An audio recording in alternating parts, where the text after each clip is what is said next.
Hello, I am Dale Doidge. This is my first attempt at doing Democracy Warriors. Forgive me if it's kind of crude looking because I have absolutely no experience in doing this kind of thing, but I'm just giving it a test.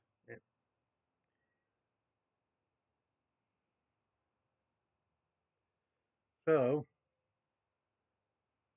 what I want to talk to all of you about today is first, anybody who's interested in joining this,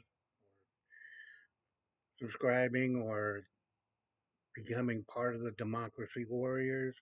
Thank you. I'm not doing this for money. I'm doing this because I love my country and I want things to be the way a democracy that we have been since 1776 uh, is supposed to work. We weren't supposed to be under the yoke of a king. That's what the Revolutionary War was all about, is taking that yoke of a king and saying, no, we're not there. We are not here to serve you. We are our own nation. Second, we do have a slow moving coup going on in our country right now. They're trying to speed it up, but the thing is, the most people who are involved in this, in the coup, are really stupid. Donald Trump being the dumb leader. All of the people that he has in his cabinet are completely unqualified, completely unable to do their jobs, too stupid to know what their job really is. Then there you have their absolute cowards, Mike Johnson being the most critical of these cowards. He is the dumbest man in Congress. He is also just as delusional as the delusional in chief president of the United States. I That leaves a bad taste in my mouth every time I say Donald Trump is the president of the United States. He thinks he speaks to God. That's Mike Johnson. He believes he speaks to God. He believes God speaks to him. Okay, now, beside the fact that I'm an atheist, the fact that someone who is in his kind of position, who actually believes God speaks to him, should raise alarm bells like nobody has ever seen before, because this man is clearly dumber and delusional than any speaker we've ever had, and that includes Newt Gingrich. Newt Gingrich was just evil. He wanted, stated it many times, he wanted to end the New Deal. Mike Johnson wants to turn us into a theocracy. Those who may not know what a theocracy is, that is a government run by religion, not giving any freedom of religion to anybody but who the leader has as his religion. This is wrong. This is always wrong. This is not a Christian country, and it never has been. And God help us that it ever becomes one. Because look down through history. All of the countries that have been ruled by religious kings, that doesn't matter what religion, they have all had wars for no apparent reason other than to force their ideas on other countries. The Crusades are a prime example of this. They wanted to destroy the Islamic world and reinstall the Christian world back into the Middle East. How's that worked out? It's been roughly 2,000 years since the person claiming to be the Messiah uh, lived, more than 2,000 years. And there's been conflict in that region because of these religions ever since. First, the Romans tried to stamp out Christianity. And then Islam came up, another con man. They started trying to force the entire region into their idea. Okay, never mind. Let's. I'm going to be pissing off a bunch of Muslims by saying these things, so I'm not going to go too far into that, but just say that every religion in the history of the world, especially since Roman times, have been the cause of more suffering, more death, more pain than any other form of government ever in the history of the world. Governments that have been run by religion, which is in the Middle Ages, every government were constantly at war. Now we're still constantly at war. We still have a war footing around the world. And that's going to get worse with the current idiot in chief, president of the United States, because he has no idea. The man has never served a day in uniform, but he wants a big military parade, which is going to tear up the streets of D.C. And if you've ever been to D.C., and I have, I only live about 80 miles from D.C. right now. I have been there several times. The streets in D.C. are in constant repair. Guess what's going to happen if you got M1 Abrams tanks rolling down Pennsylvania Avenue? It is going to tear up those streets. So, that being aside, the fact that we don't have military parades honoring dear leader, or Der Fuhrer, as he may be known. I don't understand why anybody would want this man to have a military parade. He skated out of service to his country, something I cannot condone. Had I been old enough when Vietnam was going on, I would have gone if I'd have been drafted, but I was still in high school in 1974 when the war ended. But in 1976, I joined the Marines, proudly served my country. Donald Trump never served his country. Pete Hegseth bankrupted, our current defense secretary bankrupted, and I repeat, bankrupted several conservative veterans groups from mismanagement. And this is the guy Donald Trump thought would be a good idea to put in charge of our military. Yes, he was a military officer, but that doesn't mean he was good at it.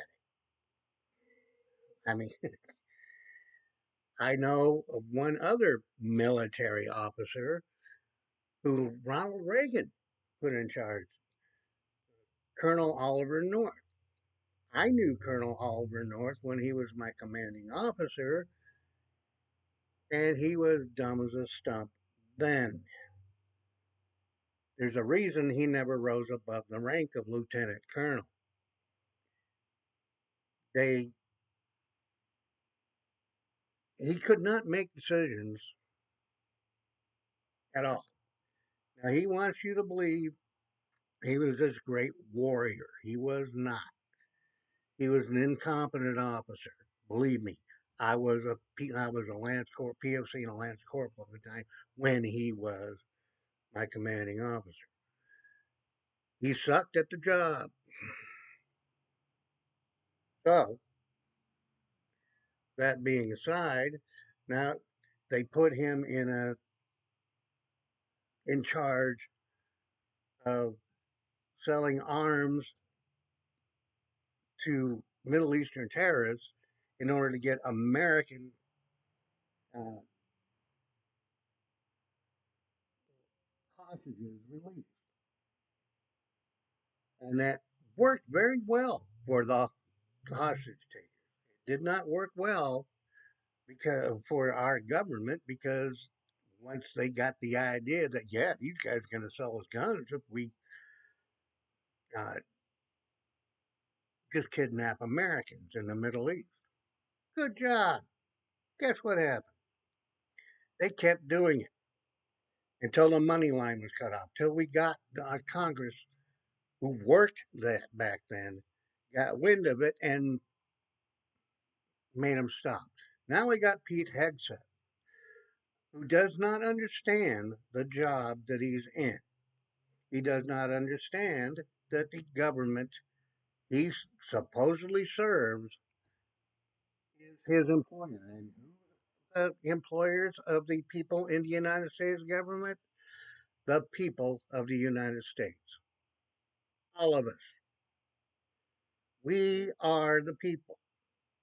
We, the people, the first three words, larger than the other three, any other words in the Constitution.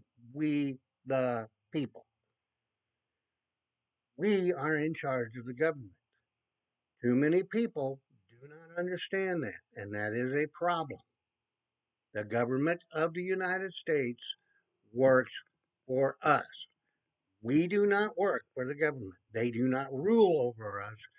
We tell them how we want things to work. This is the way government works. This is the way our government is supposed to work. The Fifth Amendment, which guarantees due process.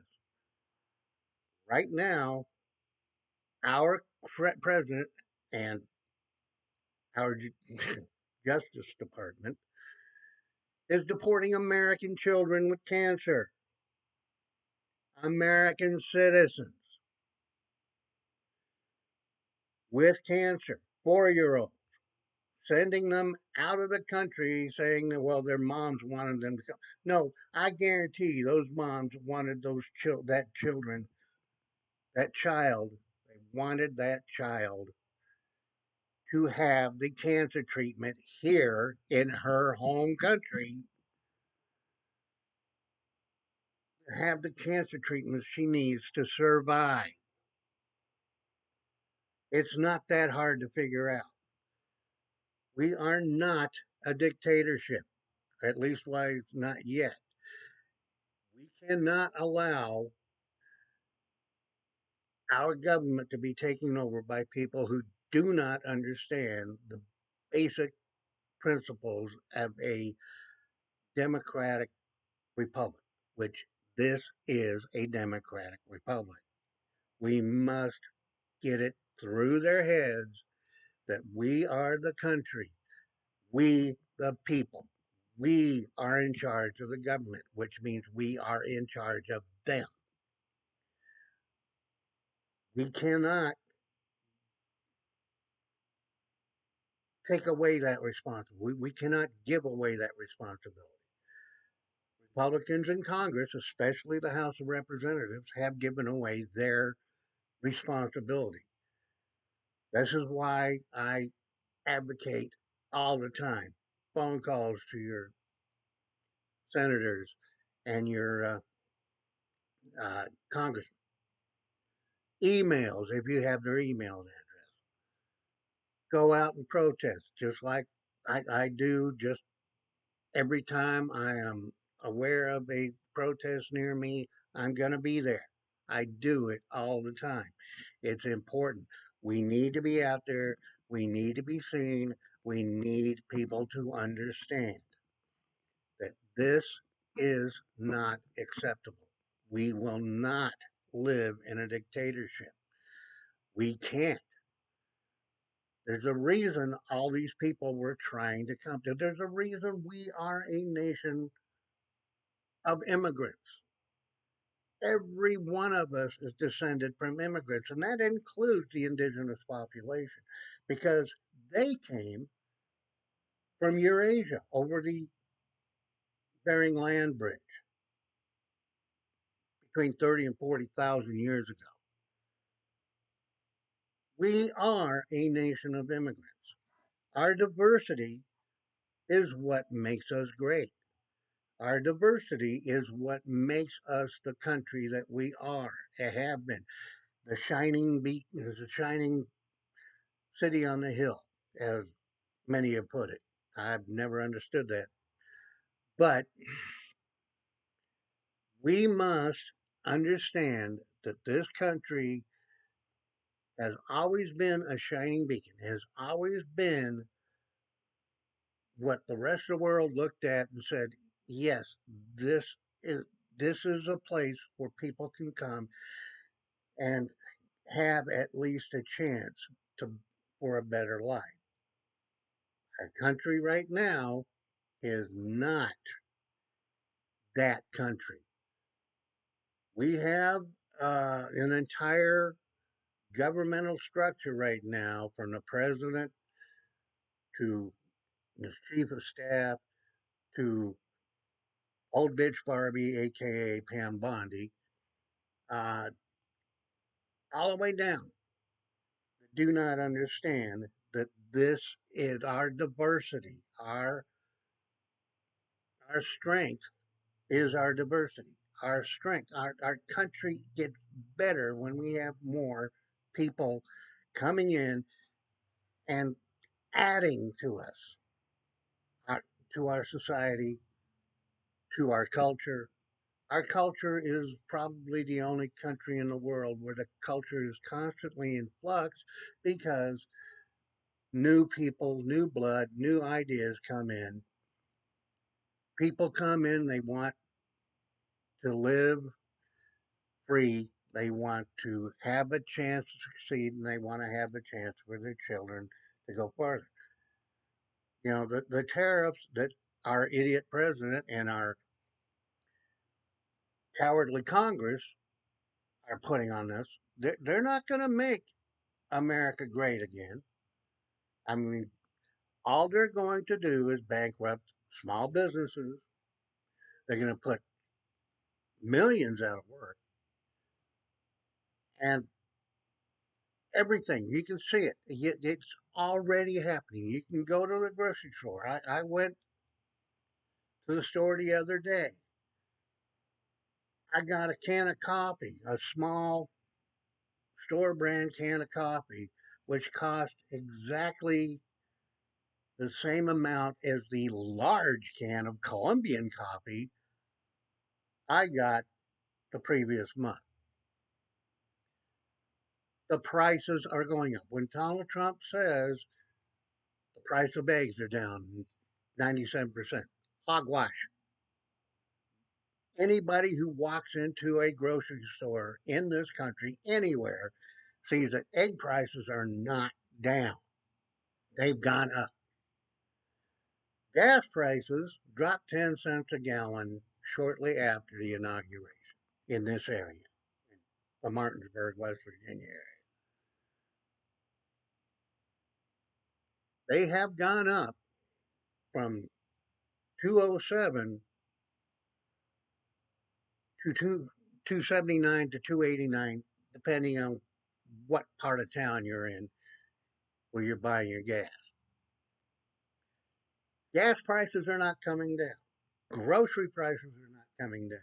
It's not getting easier for anybody to buy a house. It's not getting easier for anybody to rent a house. And when prices are going to go up, up, and up, and up, the way we all know and we're already seeing, nothing is going to get easier for anybody in this country. This has got to change. And the way we change it is the same way they did in the late 50s and the 60s with the freedom marches,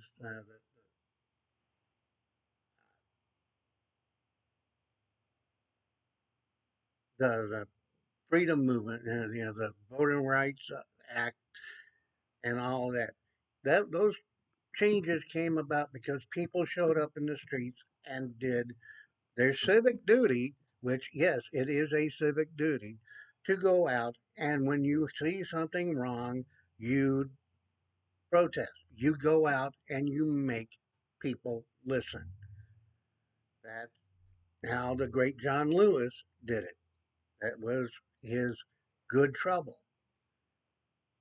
Get out there, be out there, do what you're supposed to do, which is, as an American, when we see something wrong going on, wrong in our government, we go out and we tell our government, no, this is not acceptable.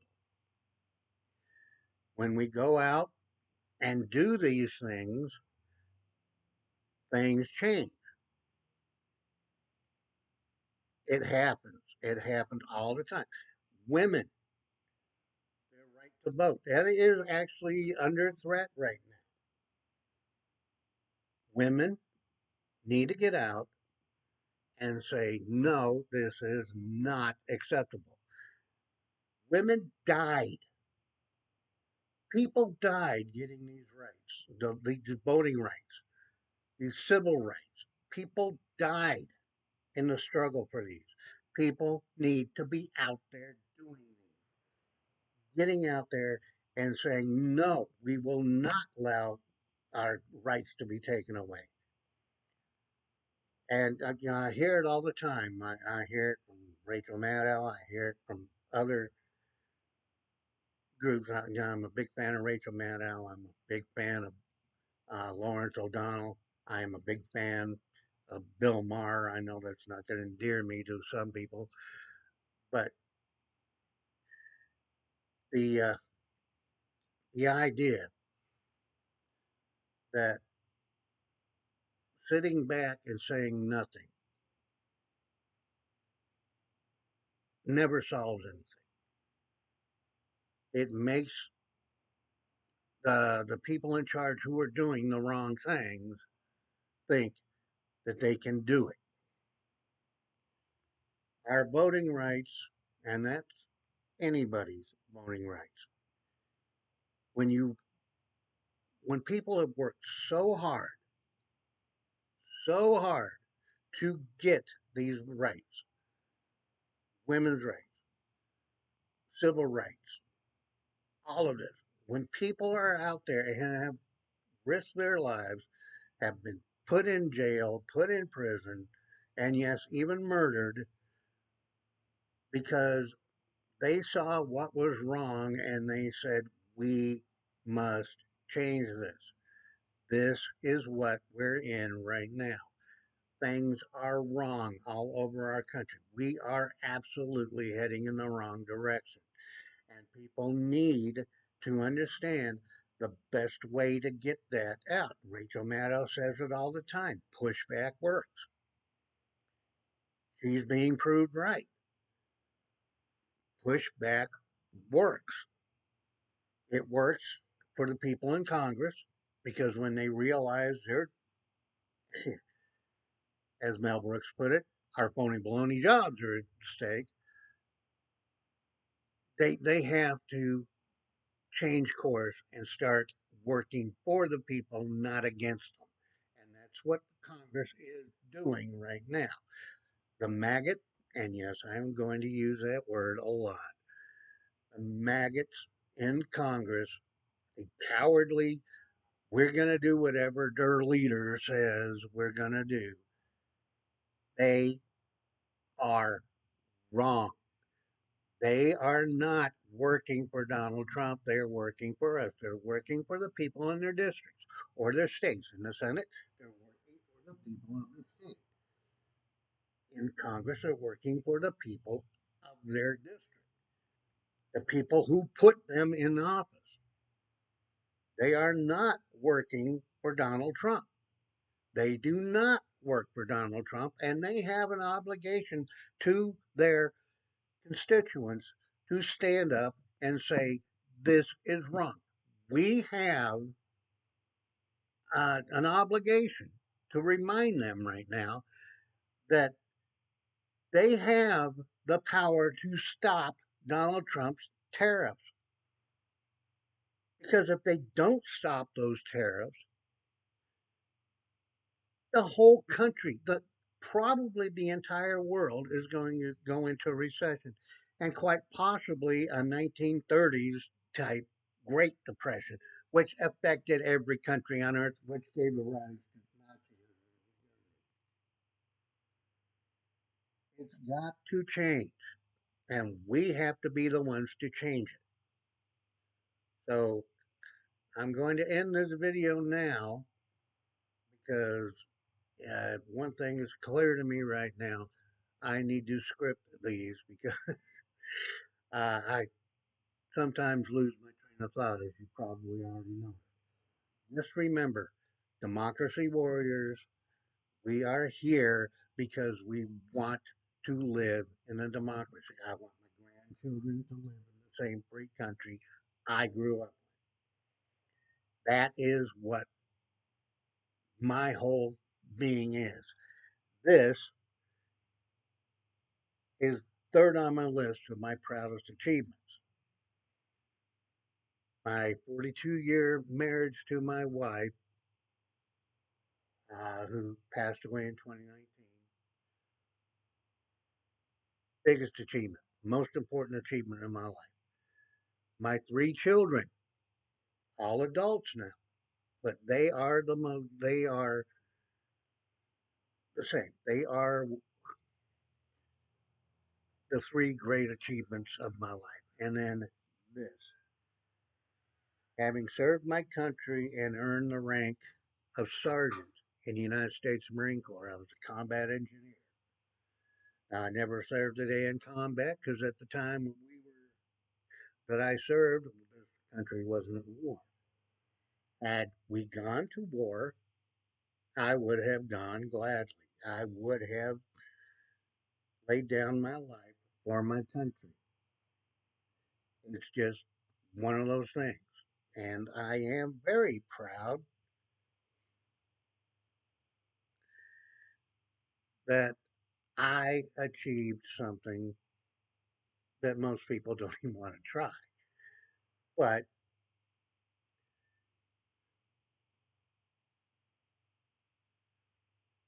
uh, I want people to understand that this country means everything to me because my family means everything to me. I have four grandkids.